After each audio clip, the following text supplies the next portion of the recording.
So where does color come into play? Because as the population ages, eyesight renders color differently. It does, yeah. The aging eye begins to read yellow, Okay. About age 50 or so. And so with that, you want to make sure that you're not using pastels and some of the more muted colors, that they're vibrant and that you can have that contrast with the wall.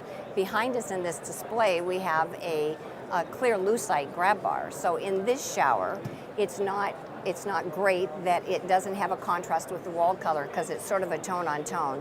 And why we use grab bars, of course, is for safety. But in universal design, you wouldn't have a grab bar in a universal design setting unless somebody needed one. The important part is to have that reinforcement. Okay. So Beth, even though universal design and accessibility is good for everyone, the bottom line is that the population is aging. The baby boomers we're all aging, but the baby boomers are definitely reaching that situation where they're starting to lose some mobility. At one point we thought the baby boomers were one of the healthiest generations, but because they were very active, we are now finding as they're entering some later ages, we're finding that their mobility is much more limited, and they're probably the most the generation that's most likely to be using walkers and canes within their homes because they had such active lives earlier. So we're definitely finding that happening. We're also finding that it's important for millennials because millennials are focused on health too. At 20, you think a little differently about health than you do when you're 70 or 80, but you're still focused on health. Their focus on health is more on a proactive approach.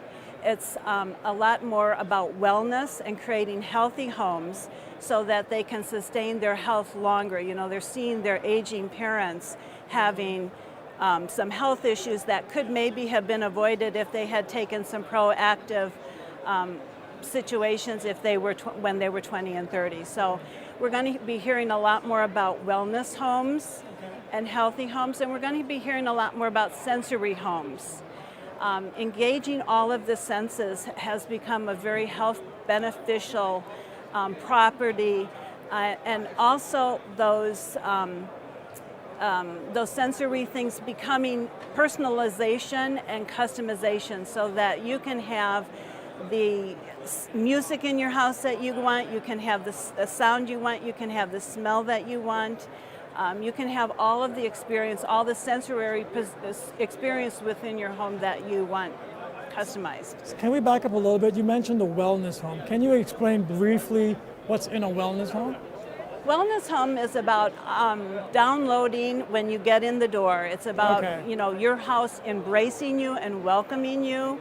You've just come home from a busy day, and the house is your retreat. It's where you decompress. It's where you come to just recharge for the next day. It's about balance. It's about connecting with family and friends, and also reconnecting with yourself. Unplugging and reconnecting with yourself.